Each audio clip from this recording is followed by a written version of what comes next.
Salut les amis, j'espère que vous allez bien. Les amis, écoutons la famille du petit que le père de l'idole a ripé. Let's go. Je voulais juste comprendre. Est-ce que c'est de mon fils qu'on parle comme ça? Est-ce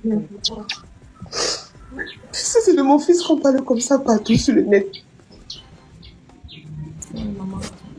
Qu'est-ce qu'on a fait à Blake? Un vampire. Blake a traumatisé tous les enfants. Tous les enfants sont traumatisés. Moi, ne pleure plus, s'il te plaît, on va bloquer le live. Essaye de te calmer un peu, maman. Ça va aller, on te comprend. Celle qui s'est cachée Nous tous, aux on a un toilettes. frère. Celle qui s'est cachée aux toilettes. Quand il est monté, elle était aux toilettes. Elle sort des toilettes, elle voit comment on est en train d'ouvrir le bras de son frère. C'est pour ça qu'elle est rentrée se cacher. Il n'a même pas su qu'elle était là. Il ne s'est pas arrêté là. S'il avait même coupé seulement le bras, on aurait pu sauver l'enfant. Il a coupé, il a piqué à la gorge, la veine. Hey, Marco, t'es un peu. Hey! Marco, code, s'il te plaît, code. Pas l'enfant, sinon on va bloquer, s'il te plaît. Écoutez les gars. Quand il est sorti après ça, il a barré la route. Personne ne monte, personne ne descend. Il dit, je veux 3. Je suis venu pour chercher 3. J'ai eu un seul, je veux 3. Les autres sont devant les gens. Il ne s'est pas caché. Quand on va annoncer à mon frère qui était avec ses amis et qui pensait que c'était juste une prise de tête entre hommes et que tout était revenu au calme, que voilà ce qu'il est venu faire à la maison. Mon frère monte en courant. C'était pas dans le but de... C'était pas dans l'espoir de rencontrer le monsieur. La priorité était de sauver son enfant.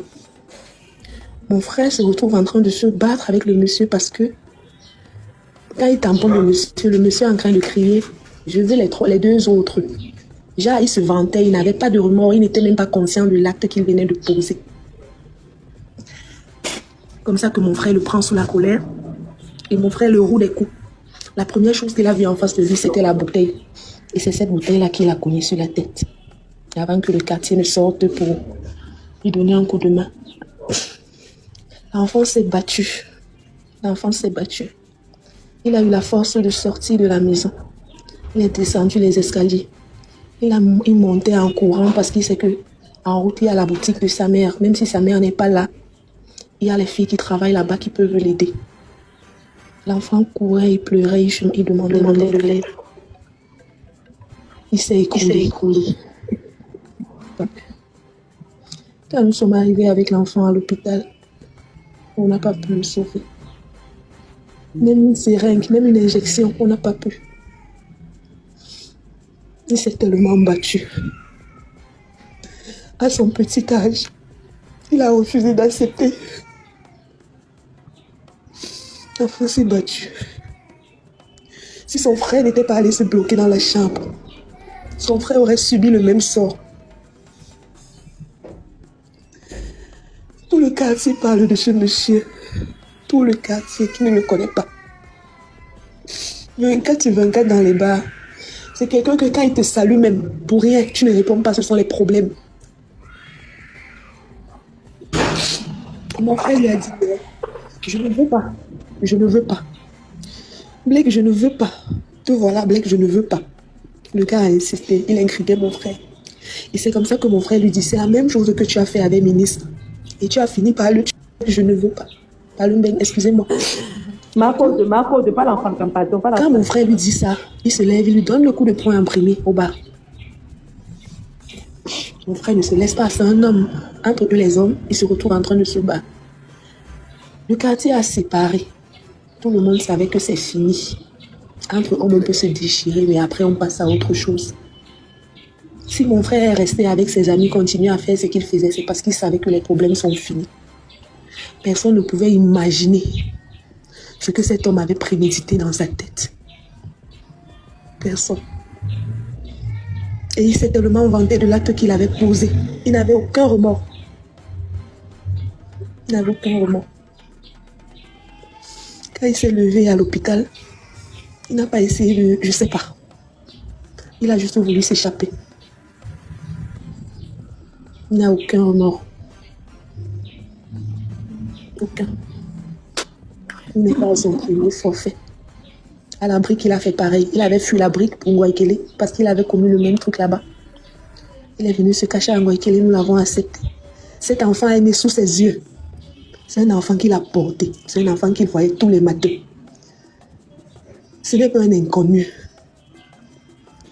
Il ne comprend pas.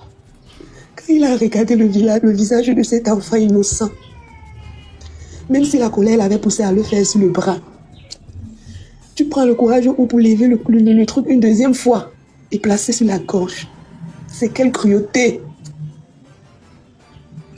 On a pour habitude de dire à nos enfants ne sortez pas. Restez chez vous parce qu'on pense qu'on les protège.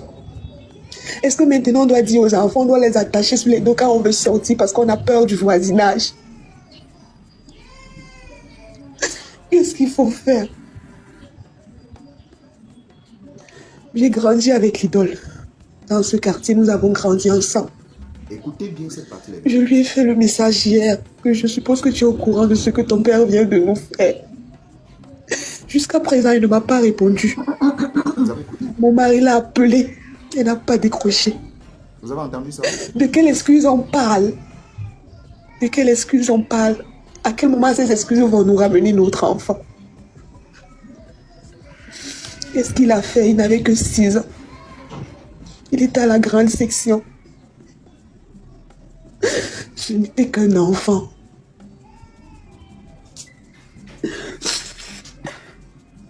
C'était un acte prémédité. Le monsieur a laissé mon frère au bar. Il savait qu'il n'allait pas trouver quelqu'un à la maison. Parce qu'à cette heure-là, ma belle serait toujours à la boutique. Il savait ce qu'il faisait. Et il est venu avec un nombre. Les amis, ce qui m'a choqué sur ce que la tante de cet enfant vient de dire, c'est que après que le père de l'idole a fait ce qu'il a fait, elle a écrit à l'idole. Elle n'a jamais répondu. Son mari a écrit à l'idole. Elle n'a jamais répondu. Jusqu'à today. Ils ont même appelé l'idole. L'idole les a dit fuera. L'idole n'a pas répondu jusqu'à présent. Et elle dit bien, elle précise, elles ont grandi ensemble au quartier avec l'idole. Donc ce ne sont pas des personnes lambda comme ça. L'idole, tu penses que tu vas sortir propre dans ça? On ne peut pas te laisser dans ça. Et j'interpelle tous les blogueurs positifs. Les gars, faisons de ça notre palabre. Faisons de ça notre palabre. Il faudrait que cette fille de l'idole, qu'elle comprenne vraiment qu'on ne peut pas jouer avec la vie des Camerounais comme ça. Ton père enterrait une première personne. Tu n'as jamais dit. Tu as bouclé. Mais tu as plutôt fait la publicité de ton concert. Ah oui.